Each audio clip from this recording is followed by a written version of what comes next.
Good afternoon. Good afternoon and welcome to the Public Library. We thank you all for coming out here. And, oh, how nice and quiet. I promised our speaker that you were going to be better behaved than the 2-year-old story hour, and you have lived up to expectations. Thank you. Thank you.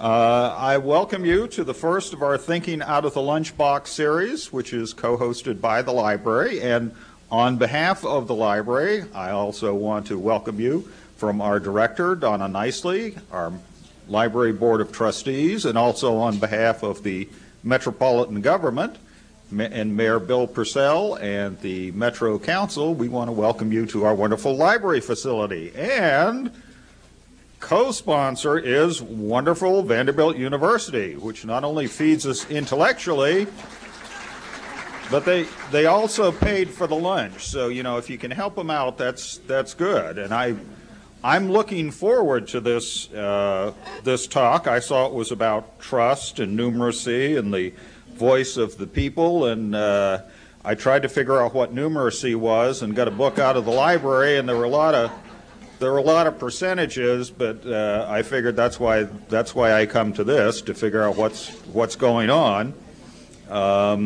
I know this is a time in post-disaster relief that trust and democracy are something that are, you know,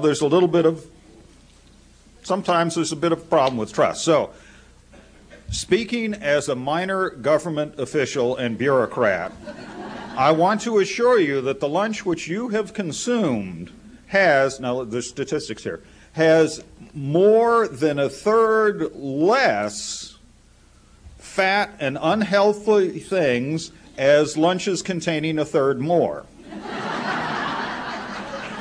And that because we have a senior lecturer in Earth and Environmental Sciences, you can detach the handy bookmark and use that.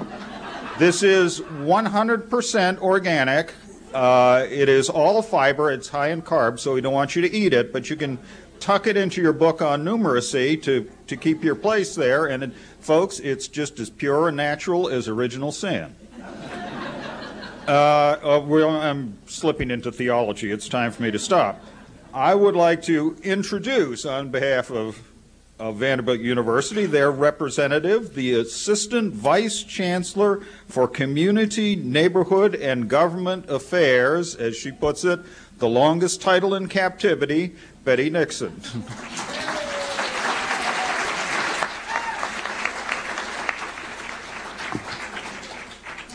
I am never getting on another platform with you, Bruce.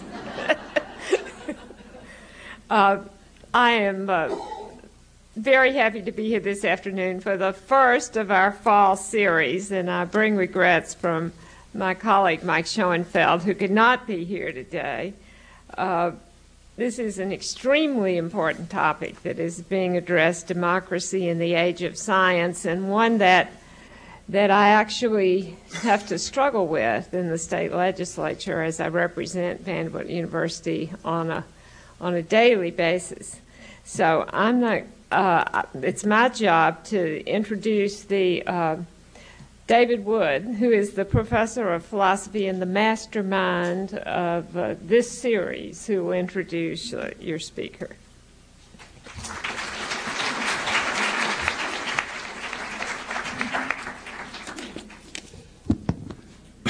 Well, thank you, Betty, and thank you, Bruce, for the tone that you bring. And welcome back to all of you to our new fall season of Thinking Out of the Box. We have another star-studded cast of Vanderbilt faculty. And although I didn't set out to make this happen, there's almost a theme this fall. Our speakers are going to talk about science, about democracy, about life and death in medicine, and about values. But in each case, they raise the question of the public space in which all this is happening. Education, participation, empowerment, access to knowledge. There are times when it seems as if the levees protecting a truly democratic culture have been breached, and this public space is being dangerously flooded. And it's at these times I'm reminded of why we set up these lunchtime talks in the first place, to give Vanderbilt the opportunity to make a modest contribution to the health of just such a public space here in the heart of Nashville. But we needed people to turn up and participate. Would anyone come? Would they keep coming? Well, you are the answer to that question. Thank you very much.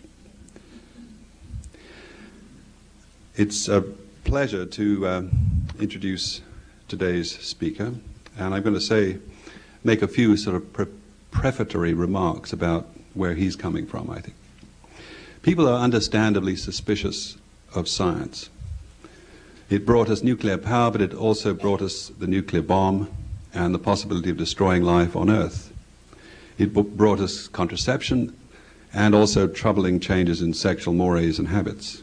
Science is our friend, but like Frankenstein's monster, it can get out of control.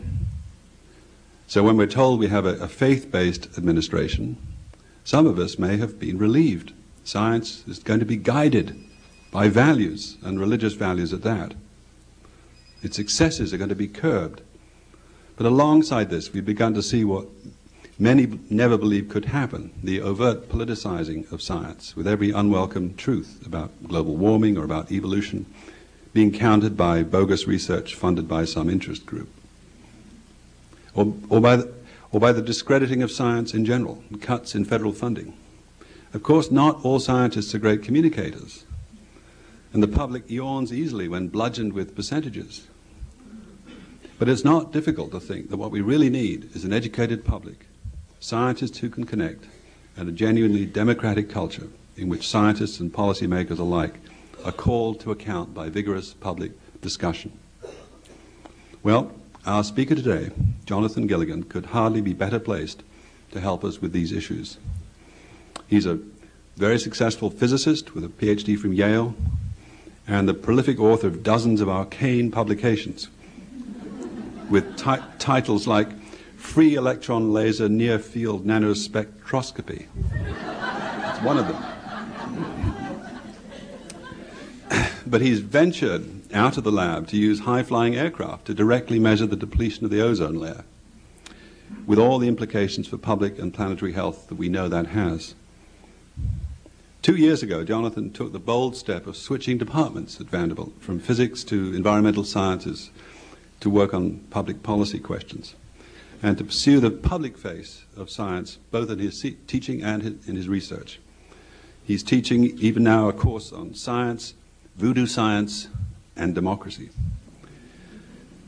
And he's a very active member of a research group on ecology and spirituality, directing our most recent seminar series on environmental sustainability. He's concerned with how science and religion can work together to create richer discussions of ethical questions about sustainable development, about climate change, and other environmental questions that will affect our children and ourselves. He's particularly aware that for most serious environmental hazards, there's a real scientific uncertainty about the severity of the consequences that they may generate, which makes all kinds of traditional calculations about risk management complicated and difficult. Well, you might wonder what Jonathan does with the rest of his time when he's not busy doing all this. Well, he went missing for a few weeks this summer to help with the New York production of his new play, an adaptation of Hawthorne's The Scarlet Letter. As you'll find out today, Jonathan Gilligan is a polymath, another of those words, Bruce, a polymath, a sparkling mind, truly a Renaissance man with a personal and intellectual generosity to go with it. I'm very pleased that he's able to come and talk to us today on democracy in the age of science, trust, numeracy, and the voice of the people. Jonathan.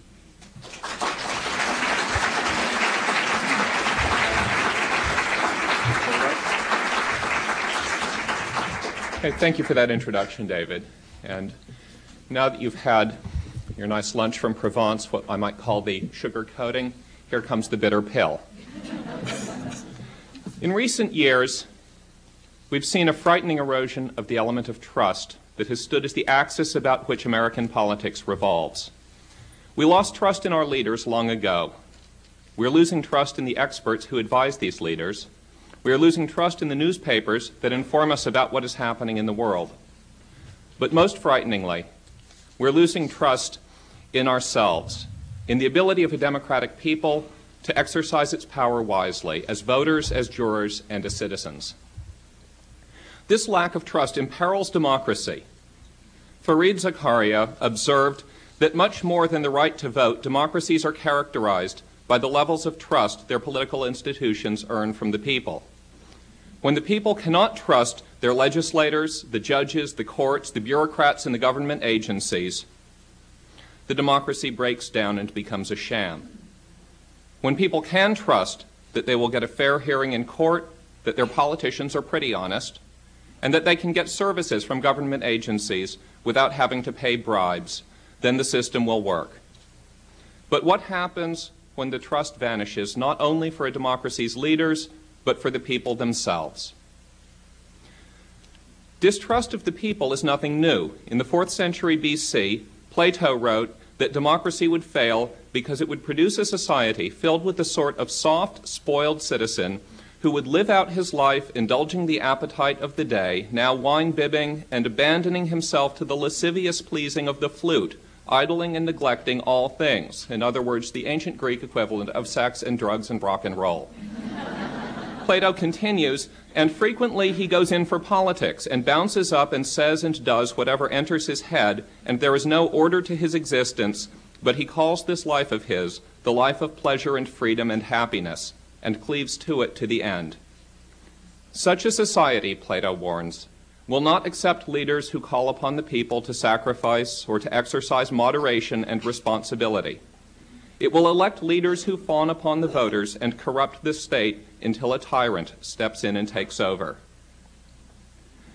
In 1857, as England was moving toward true democracy, Macaulay wrote to an American friend, "I have long been convinced that institutions purely democratic must, sooner or later, destroy liberty or civilization or both." In recent years, many Americans, too, have lost their trust in the wisdom of the people. Our Constitution guarantees the right to a trial by jury, but we have become increasingly distrustful of juries. We see people go free who seem obviously guilty. We hear tales of outrageous malpractice and product liability verdicts, juries blaming McDonald's for the burns on a woman who spilled coffee into her lap, or awarding an Alabama physician $4 million for a bad paint job on a $40,000 car. And they convince us that a jury of our peers cannot be trusted to render wise decisions. Calls for term limits demonstrate our lack of faith that the people will vote for honest challengers over corrupt and pandering incumbents.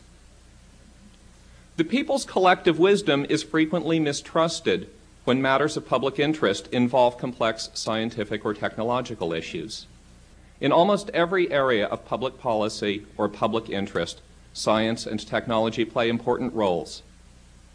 Global warming, nuclear energy, genetically modified foods, stem cell research, weapons of mass destruction, and the scientific evidence used in the courts are just a few examples of how our world is defined by our technology, the promises it offers, and the threats it presents. If voters cannot understand these scientific issues, how can they vote wisely? Let us consider what science is and what its role should be in a democracy. In 1909, the novelist Henry James defined science as the absence of prejudice backed by the presence of money. Science would cut through superstition, create wealth, and bring humankind into a new enlightened era. From the 17th through the mid-20th century, science was a fundamentally democratic activity. It offered a path to objective truth that anyone could follow, just as the Protestant Reformation had offered an individual path to salvation that did not depend on priests. On scientific matters, it was possible for the lowest shopkeeper to challenge the theories of the most exalted professor. At the turn of the 19th century, the science of geology was invented almost single-handedly by William Smith, the orphaned son of a village blacksmith whose geological discoveries and their application to coal mining and water management enabled him to rise from hardship to great fame and fortune. This view of science persists in the vision Vannevar Bush expounded at the end of World War II, in which science provides an endless frontier for America to explore and develop. At the same time, many of those suspicious of democracy drew distinctions between the better classes who were educated and cultured and could appreciate and participate in scientific advancement, and the lower classes who were slaves to their appetites and incapable of acting wisely and temperately. The psychologist Gustave Le Bon wrote in 1895 that if democracies had possessed the power they have today at the time when the mechanical loom, the steam engine, and the railroads were invented, the making of these inventions would have been impossible. It is fortunate for the progress of civilization that the power of the masses began to expand only when the great discoveries of science and industry had been accomplished. By the 1950s, the novelist C.P. Snow warned that the growing complexity and importance of science, together with disdain towards science on the part of literary intellectuals, was dividing society into two cultures, the scientifically literate and the scientifically illiterate. The world around us is far more technologically sophisticated than it was in Snow's time, but the people, voters, jurors, even judges and senators, have not become increasingly literate in mathematics and science, and this poses a great problem for the future of our democracy. How can a democratic nation make wise decisions about global warming, strategic missile defense, nuclear energy, or stem cell research if we cannot follow the science behind these issues? One approach to the problem of public ignorance is seen in our representative democracy. No one has time or energy to learn about every matter that concerns the nation, so rather than voting on each issue in national plebiscites, we elect representatives to act on our behalf. The authors of the Constitution imagined that our representatives in Washington would be drawn from the nation's elite, the best educated, wisest, most temperate men. Of the founding fathers, not only were Benjamin Franklin and Thomas Jefferson distinguished scientists, but James Madison, James Monroe, John Adams, and George Washington all had extensive training in science and engineering, and they imagined that their successors would be equally well educated. Today, when science and technology come before Congress, alas, our representatives are all too often even more ignorant than the rest of us. Less than 1% of Congress has been educated in science, and Senator Trent Lott once said that for him, taking math and science in high school had been, quote, a waste of my time, a waste of the teacher's time, and a waste of space.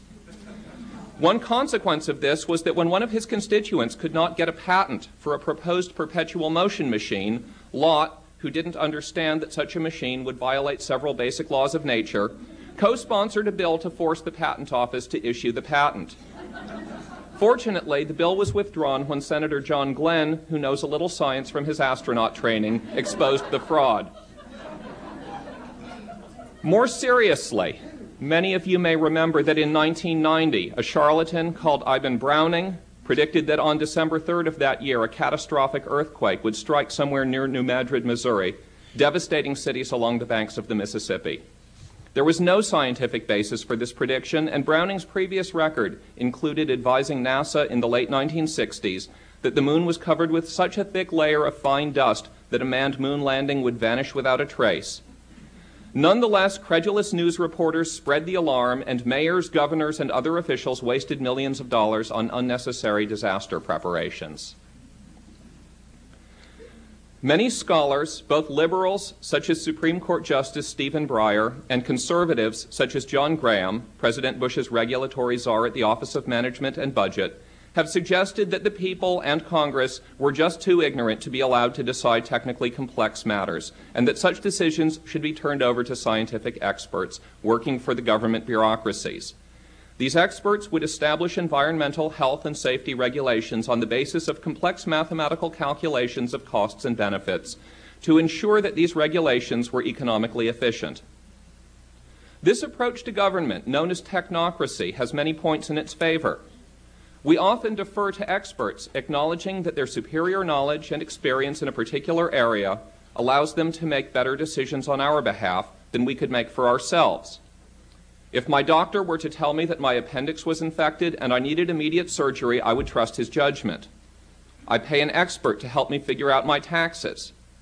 And if I so readily turn my personal affairs over to experts, is there any reason not to similarly turn complex scientific and technical matters of public policy over to experts in science and technology? One problem is establishing trust. In the United States, it is impossible to say the phrase, "Trust me, I'm from the government," without sarcasm or irony. But scientists were once trusted to provide impartial and reliable advice. In 1974, two chemists, Sherwood Rowland and Mario Molina, warned that chemicals called freons that were used to pressurize spray cans could destroy the ozone layer that protects us from the most dangerous ultraviolet rays from the sun.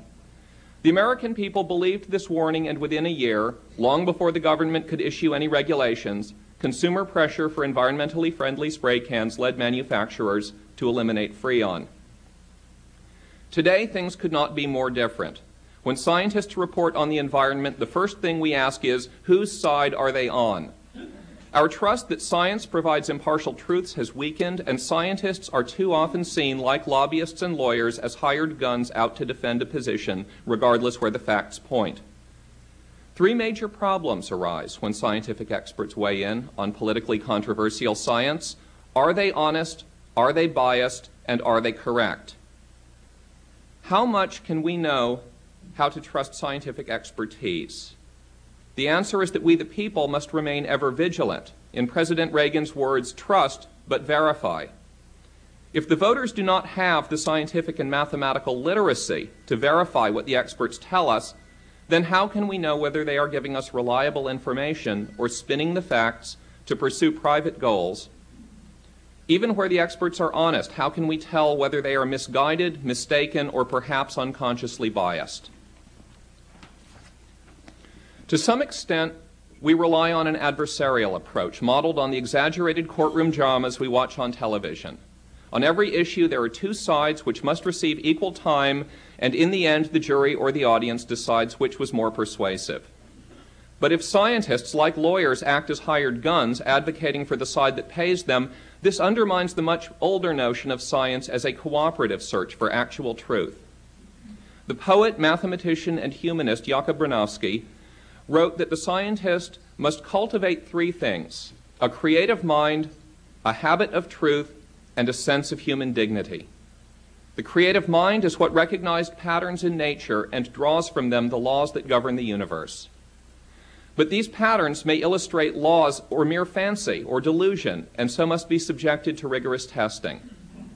Scientists must be so firmly committed to the truth that they will discard a beloved hypothesis when new experiments or observations prove it wrong.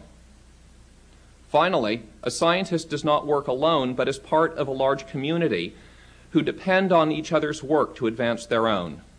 Respect for human dignity is a matter of character. If scientists cannot count on one another for honesty and competence, the whole enterprise comes to a halt and sinks as though into quicksand. Observers of American politics have long been saying that civility and trust are disappearing, and we see that politicians who might once have agreed to disagree now go for blood as they attack not just the ideas of their opponents, but their character, their integrity, and their good name. As political debates have come increasingly to revolve around scientific questions, mudslingers now make scientists their target as well. In 1979, Herbert Needleman, a young professor at Harvard Medical School, published a comprehensive study of the extent to which very small amounts of lead poisoned children. This did not make Dr. Needleman many friends in the lead industry, and the lobbying arm of this industry, the International Lead-Zinc Organization, first challenged Dr. Needleman's work on scientific grounds, but as scientific evidence supporting Needleman's position began to mount, the lead industry went further, first attempting to discredit Needleman personally, then making secret payments to two scientists to file charges of scientific misconduct against Needleman. The message to other scientists was clear: if you mess with the lead industry, you will pay a great price. Needleman's defense cost him over $10,000 and took a great deal of time away from his research. In the end, he was exonerated of misconduct, although he was found to have made some minor innocent errors in his research. In the years since the United States banned lead in gasoline, the amount of lead in children's blood has dropped by about a factor of 5, and because of this, children born after 1980 will be on average about 3 IQ points more intelligent than their parents. Now let's consider global warming.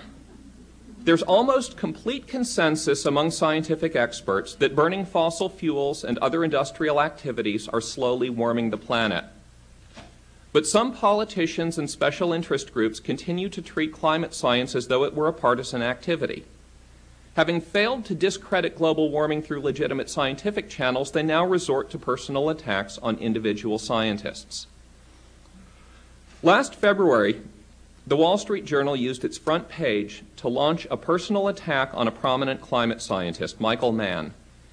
What is significant here is that the journal did not just question Professor Mann's research, but attacked him personally, making a number of demonstrably false claims about Mann's conduct. If it were not sufficiently intimidating for a young assistant professor to have his character and good name attacked on the front page of one of the nation's largest newspapers, Joe Barton, the chair of the House Energy and Commerce Committee, sent Professor Mann an accusatory letter demanding that within 3 weeks he deliver detailed accounts of all the money he had ever received to support his research and copies of all the data and computer programs he had used in his research. It was clear from the tone of Barton's letter that he was less interested in the data or in the accounts than in intimidation. When politics and personal attacks dominate science, disaster can follow. In the 1940s and 50s, the Soviet Union experienced a Marxist version of the intelligent design controversy we see today. Trofim Lysenko, a shoddy biologist but a canny opportunist, denounced Darwin's theory of evolution and Mendel's theory of genetic inheritance, claiming they were disproved by Marx's doctrine of dialectical materialism. According to Lysenko, Darwin's key idea that evolution was driven by competition among species was not science so much as capitalist propaganda. Communists knew that cooperation, not competition, was the natural order, so biologists who believed in Darwin were shipped off to the Gulag, and Lysenko ran Soviet agriculture according to the state religion of Marxism-Leninism. Nature did not care about ideology and kept doing what it always does, which unfortunately did not agree with Lysenko's theories. Crops failed and famines, already terrible because of Stalin's tyranny, became even worse. In no way does the United States resemble Stalinist Russia. But if we put political aspirations ahead of scientific reality and substitute character assassination for reasoned debate, we too will pay a great price. One approach to settling scientific controversies an approach for settling scientific controversies that relies on personal attacks will destroy the respect for truth and dignity that are necessary for science to function. Fraud in science is certainly a problem, but outside communist countries it is unheard of for large numbers of scientists to conspire in fraud. Scientists can only do their work when they can trust one another. Someone who pollutes the community with fraudulent research will be shunned. Conversely, if the scientific community does adopt a faulty theory, whoever demonstrates with clear experiments or calculation that the theory is wrong will be richly rewarded by their peers. But keeping the discourse civil may not be enough. We often address scientific controversies in the adversarial manner of a courtroom, with two sides staking out their positions, each trying to disprove the other. When there are competing hypotheses, scientists often feel passionately about the superiority of one over the other. One of the best ways to settle such disputes, then, is to test the propositions against observations or experiments, and eventually an incorrect hypothesis will be disproved. The problem, when we must use science to make policy, is that sometimes it takes a long time to settle scientific disputes with great certainty. Controversies over what caused the Ice Age were not settled until the mid-1970s, more than 40 years after the correct explanation was first proposed. The question of whether continental drift was real lasted from 1912 till almost 1970. It is fine for abstract science to take many decades to settle its conflicts, but if we are worried about pollution poisoning our children, or global warming raising the sea level and flooding coastal cities, we cannot wait until we are completely certain of the answer. Sometimes, as Condoleezza Rice said about Saddam Hussein, the problem here is that there will always be some uncertainty about how quickly he can acquire nuclear weapons, but we don't want the smoking gun to be a mushroom cloud. The same is true of global warming. So far as we know, the hurricanes we've seen in the last 2 years and the catastrophic flooding of New Orleans have nothing whatsoever to do with global warming. We do predict serious consequences, though, such as rising sea levels as the climate warms. Scientists cannot say with any great certainty whether warming will make hurricanes more frequent or more severe. Perhaps hurricanes will be worse, perhaps not. But by the time we find out, it will be too late to change our course. Where science is able to settle matters with conclusive experiments, it doesn't matter what the scientists' personal or political opinions are. Democrats, Republicans, libertarians, and communists all agree on the chemical structure of DNA. Ideology has nothing to do with it. Although it has taken a long time to get there, even scientists who work for tobacco companies now agree that smoking causes lung cancer and heart disease. But when science is uncertain, when the controversies are still alive, we must ask the scientists not just for their knowledge, but also for their opinions, for their gut feelings. And in these circumstances, trust does not come easily. At these times, scientists must learn humility. There are some areas in which they can speak with complete authority because their theories, such as the theory of relativity or the theory of evolution, are solidly established. In other areas, there is no solid theoretical foundation, and scientists must take care to distinguish things about which they are certain that we are indeed warming the climate by burning fossil fuels, from those about which there is great uncertainty, the actual damage that climate change will cause.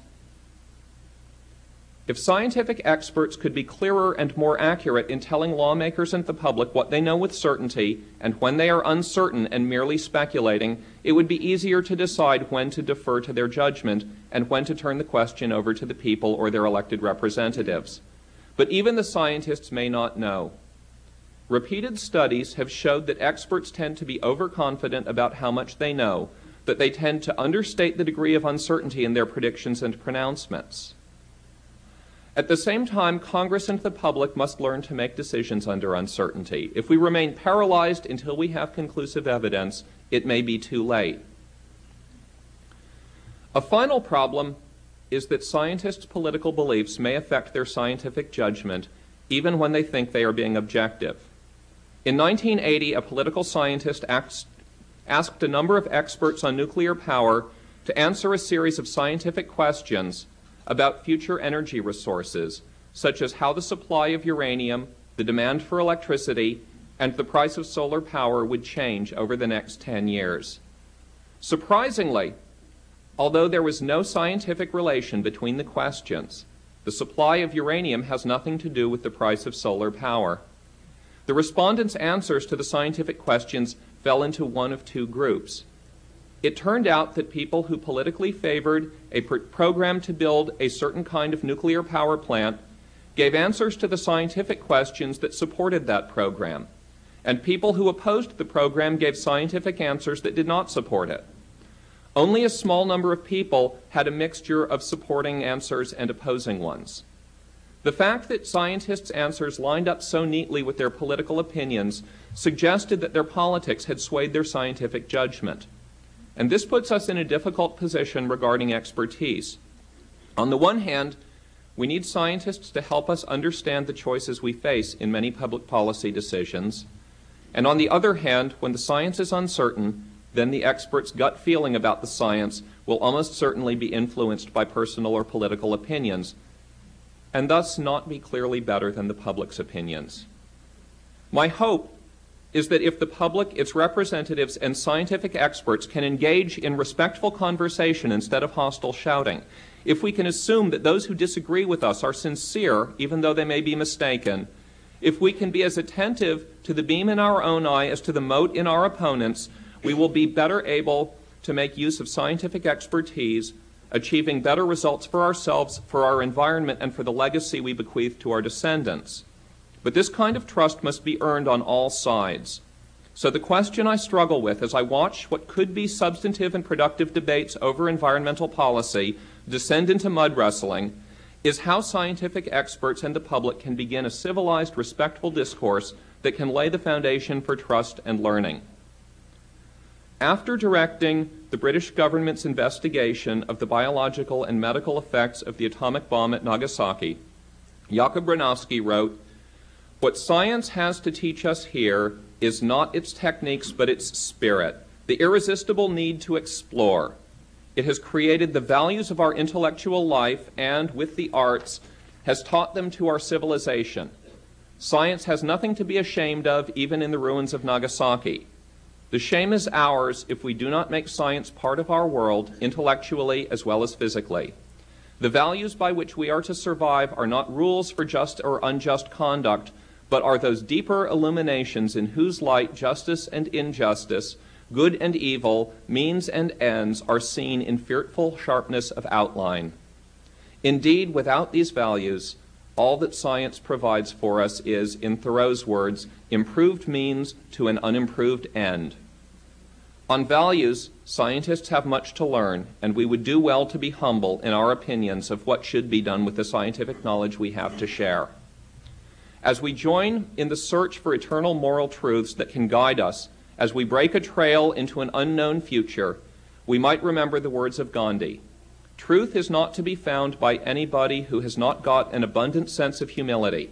The seeker after truth should be humbler than the dust. The world crushes the dust under its feet, but the seeker after truth should be so humble that even the dust could crush him. Thank you.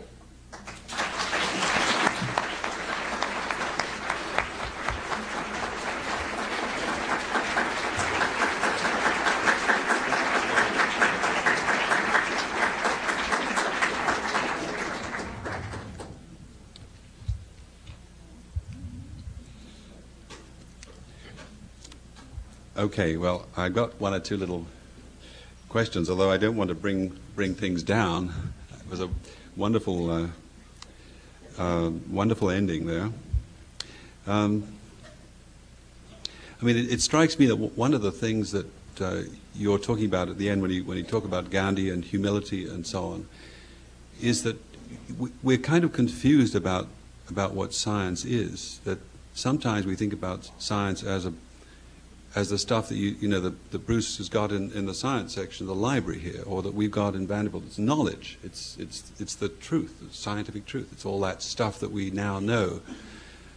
And then that's sort of the first sense, science as a body of knowledge, or bodies of knowledge. And then there's science as a way of knowing, or a way of proceeding, a way of dealing with questions. And I think that we often get very confused between these two different models. And the reference to humility strikes me as having to do with the second sense. And all the questions about uncertainty. I mean, we look to science for answers, but maybe we should be looking to science for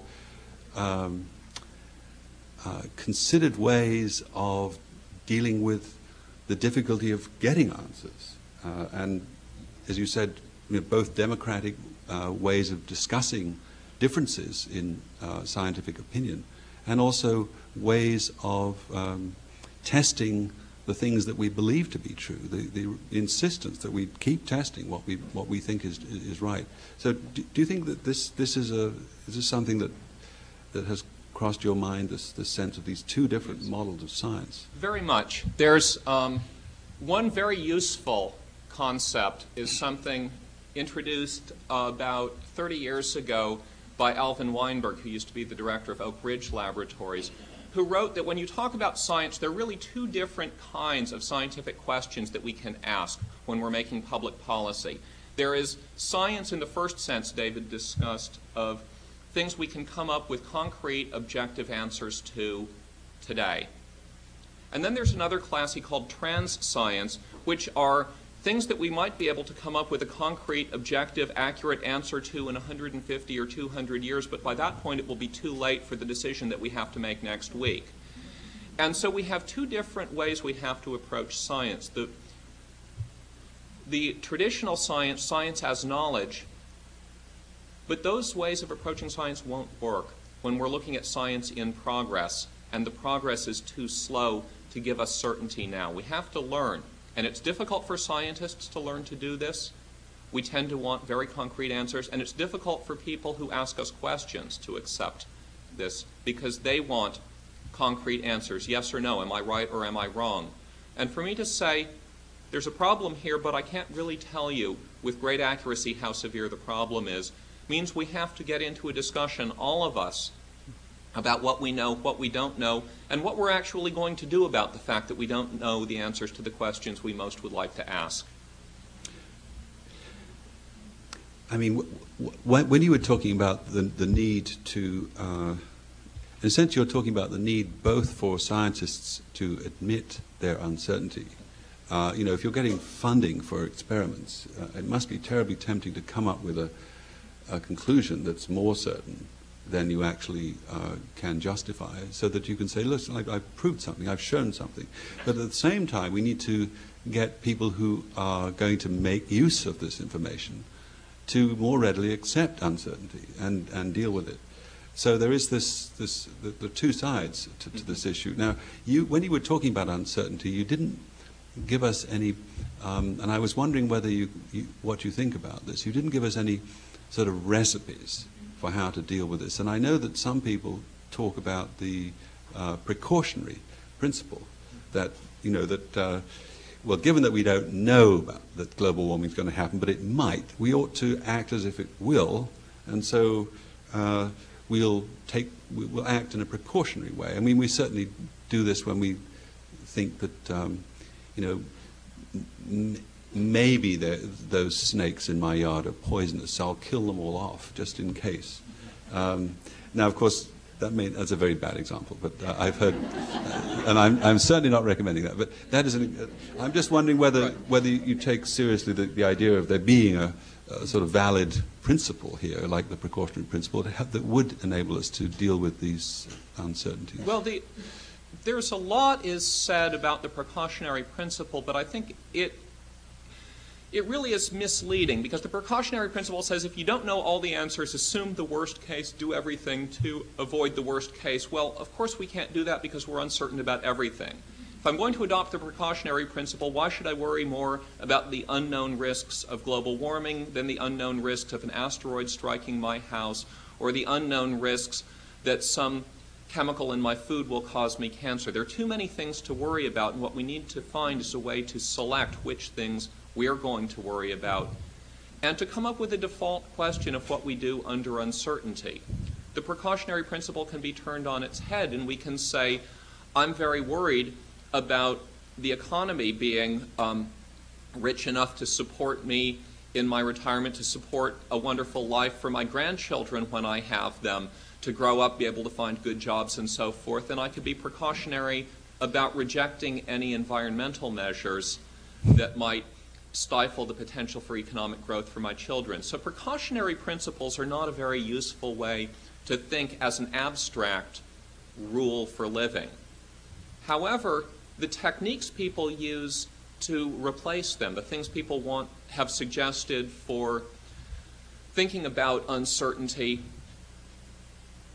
we're just starting to come up with good ways to do this. There's a rich psychology literature that shows that all of us, experts and lay people, think somewhat irrationally when we're trying to make decisions under uncertainty. So the first thing we can try to do is just understand the kind of irrational behavior we might undergo. If we read about a shark attack at the beach, we might worry enormously about the shark attack at the beach, not thinking about the fact that we're hundreds of times more likely to get killed in a car wreck on the way to or from the beach than attacked by a shark. We can look then at the areas in which we're uncertain, try to understand our emotional overreactions, correct for those, but then we still have to make decisions where we're not certain. And one thought that's getting increasing currency these days is the idea of thinking about which courses of action commit us irreversibly to consequences. Can we back out if we later find out that we were in error? Or is there a potential that by the time we find out we're in trouble, we'll be irreversibly on the road to catastrophe? And so trying to ask, what is the worst case scenario, and if I see it start to happen, can I back out, can be a useful way of thinking. Okay, one last question before we open the question to the floor here. Most of your examples about public policy are from, and the relation to science, are from the United States. Mm-hmm. And I'm wondering whether you think that this politicization of science is global, or whether it's, something peculiar to our culture. And of course, if it were true, supposing you thought that this was not what was going on in the rest of the world, and the rest of the scientists in China and in India and in other places were plowing ahead without these kinds of political constraints. I mean, this would have an extraordinary impact on our future as, you know, as an industrial, creative base. I mean, as a country. I mean, do you think we're talking about? In other words, we would end up being the losers in a very serious way, even economically, if this were true. But do you think we're talking about something local here, or is this a global phenomenon? It's a very mixed thing. It's hard to come to simple conclusions. Within domestic politics, the United States takes a much more adversarial approach to the public discussion of environmental and scientific issues. When we were deciding whether to eliminate lead from gasoline, in the U.S. there was a huge controversial set of hearings. People were producing lots of numerical studies. Other interest groups would produce other numerical studies. People would throw numbers around to the point that the numbers were meaningless, and they were trying to come up with numerical estimates of the uncertainties on their previous numerical estimates of uncertainties of their actual estimates of the damage caused by lead in the environment. This stuff was completely meaningless, but people were throwing it around to try to gain traction in this very adversarial approach. Eventually, it became clear lead in gasoline was really awful and was hurting children and the environment, and we got rid of it. In England, same conclusion was reached much more easily. A royal commission of independent experts was appointed. They looked at the evidence. They said there's a lot of uncertainty, but it looks likely there's a problem. It won't cost so much money to solve the problem, so let's eliminate lead. And the public and industry pretty much trusted these experts and accepted this.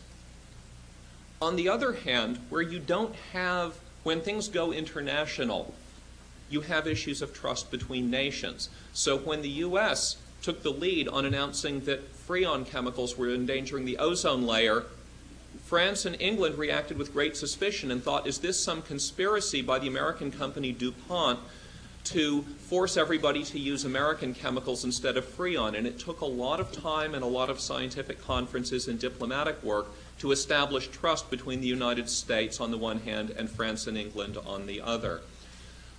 In all cases, trust and relationships of ongoing trust between different scientists and between scientists and the public and government and the public seem the key to avoiding these kinds of adversarial, name-calling, ad hominem destruction of real argument. Thank you very much. We're going to now ask for questions from the floor.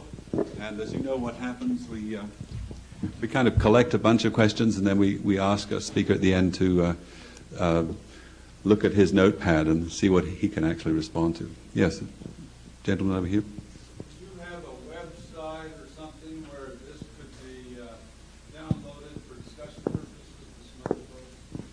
What, this talk? No, his talk.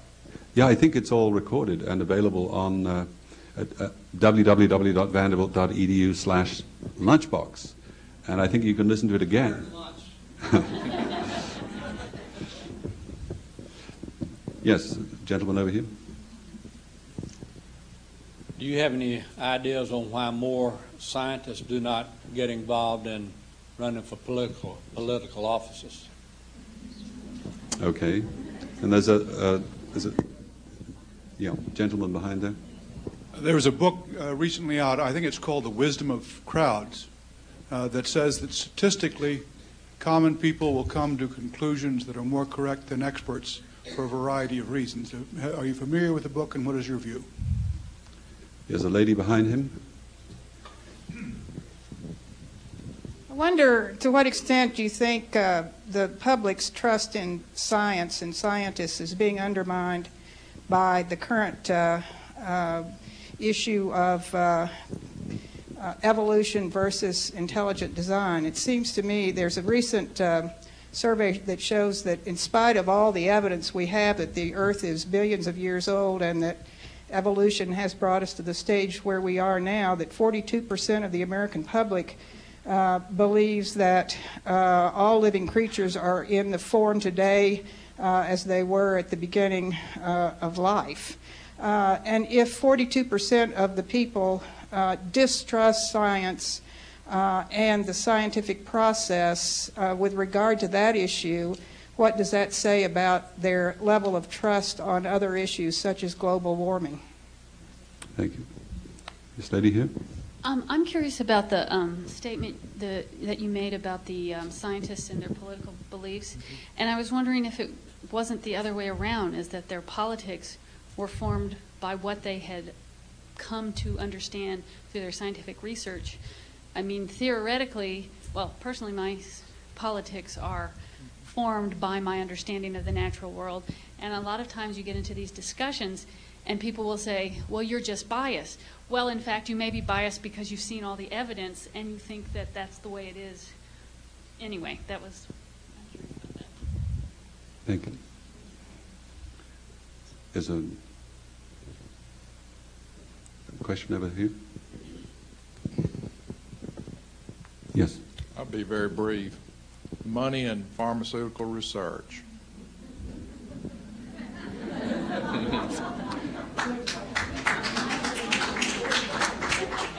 That wasn't a question, was it? That was.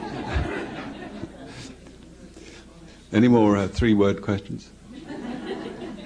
Here's a gentleman over here and a lady over there. All right. What is numeracy? Yes. Would you comment on the role that religion has played in the interaction between the public, science, and the government? You've probably got room for one or two more. Yeah, I was delighted to hear you bring in the issue of psychology and the way in which people behave. Are you concerned about... We seem to have increasing information and knowledge around complex scientific ideas. And at the same time, our knowledge of human behavior lags behind. Until we address it, and at the same time, if you watch soap operas and you watch the news, the way in which people behave around those two major media points are totally counterproductive thinking, and yet they teach and inform a number of people in our society very maladaptive ways of addressing and problems that we have. So it's of concern to me that no matter what we do scientifically, if human behavior can't keep pace and our knowledge of how to be productive, we're still going to be in trouble. Okay, one more question. Up to one more question. Okay, yes. Speaking of money, my question is, how would it affect science if we were to take money entirely out of the equation? All right. Okay, I'll start with an easy, straightforward question, is to define numeracy. Numeracy is a term originated, I think, by the author John Allen Paulos, which refers to, it's the numerical or scientific equivalent of literacy, of being able to read a newspaper article that involves numbers or percentages and understand what it's talking about, catch obvious errors. If we can't catch obvious errors with numbers, then we can't really participate in debates that are about numbers. If we look on one thing in particular to answer the question about the relation between scientists' political beliefs and their scientific beliefs.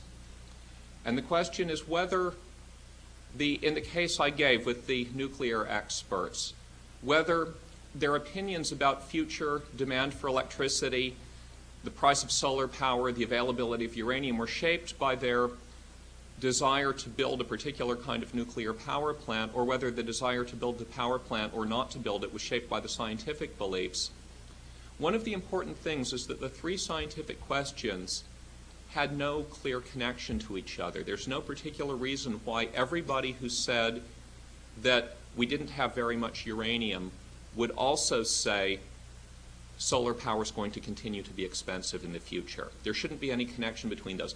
And almost everybody who said there's lots of uranium, would say, I think solar power prices are going to come down in the future. Both of these scientific things tend to push you in a direction. If uranium is going to be in short supply and solar power will be inexpensive, then you might want to build this new kind of nuclear power reactor that doesn't need uranium. Whereas if there's lots of uranium and also solar power is cheap, then you don't need to go build a new risky form of nuclear power plant.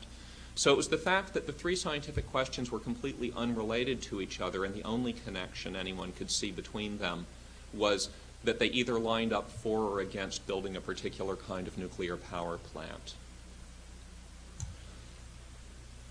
There's a question about why more scientists don't run for office. I think that I wish that more scientists would run for office. One of my old physics professors from college actually did that a few years ago. He's now Representative Rush Holt of New Jersey.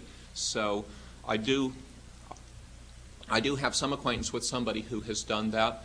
Other scientists will go to Washington in advisory capacities. But very often, the way things get done in Congress is very different from the way scientists are comfortable doing things in laboratories. And I think often people are reluctant to move outside of the world they're comfortable operating in. And I would like to see more people take chances, try to do something that might be very risky but might help benefit society.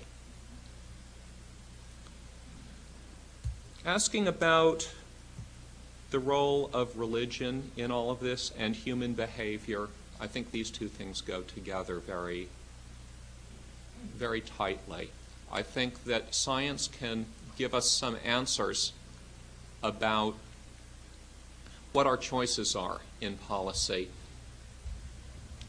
But if we're going to ask what we do with that knowledge, if all that science is doing is what Martin Luther King described as getting, the quotation just slipped my mind, but anyway, something along the lines of, oh, that's right, Martin Luther King talked about letting our mentality outrun our spirituality. If all science is doing is giving us Thoreau's improved means to unimproved ends, it's no good. And one of the real questions I worry about is we look sometimes to economics to try to tell us how to manage our resources efficiently, how to balance harm to the environment against shutting down big industries. We look to politics, to theories of democracy to make these choices.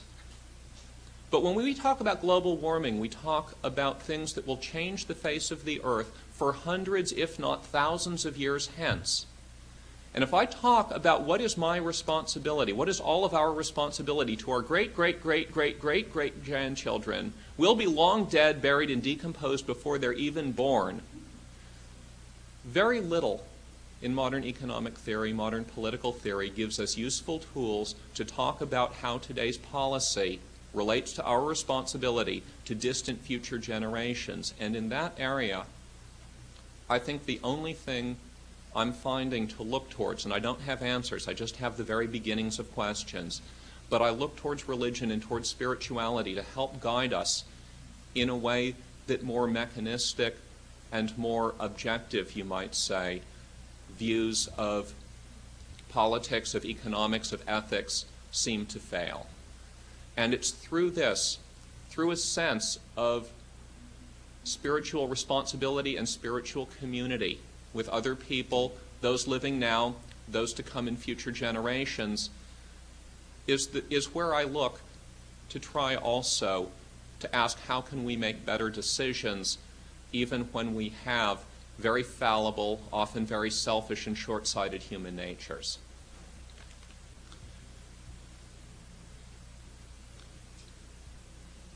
If I want to ask about the wisdom of crowds, and I'm familiar, I haven't read the book, but I'm familiar with the basic arguments of it. The problem we have is that sometimes crowds show great wisdom, other times they fall on their faces. There's a much older book called Extraordinary Delusions and the Madness of Crowds, which takes the opposite thesis, describing things like the South Sea investment bubble, the tulip bulb bubble in Holland. Crowds can be very sensible, but crowds can also be very irrational. And we want to understand where our knowledge and where our decisions come from. So I think we need to go deeper than just asking whether trusting to a collective crowd mentality would be able to answer these questions well. Do I have more time, David? You got 1 more minute. Okay, yeah. I've got 1 more minute. Let me ask what happens if you take money out of the equation. If you take all the money out of the equation, nobody does any science. Science is very expensive. On the other hand, money can influence politically the kinds of things scientists do, and we can look for the problem of corruption. We can also look for the extent to which the presence of money and the ability to do even more experiments and search for even more certainty leads us to do the experiments because they can get paid for, and they put off having to make difficult decisions instead of saying, you know, the next 5 years of experiments might be really interesting from a basic scientific point of view, but it might not shed a lot of light on the policy questions we've got now. It's very unlikely that anything we learn scientifically in the next several years is fundamentally going to change the terms of debate over most of the environmental issues we face today. And the hard thing is for us to settle down with all the discomfort we have about making decisions under uncertainty and make some decisions knowing that some of them might turn out to be wrong in the future. Could I just ask, before we thank our speaker, we've got any scientists in the audience? Just put your hand up just to see how many, or people who would call themselves scientists. So you've got about a dozen. Yes. Okay. Well, I'd like to thank Jonathan very much for a very stimulating talk.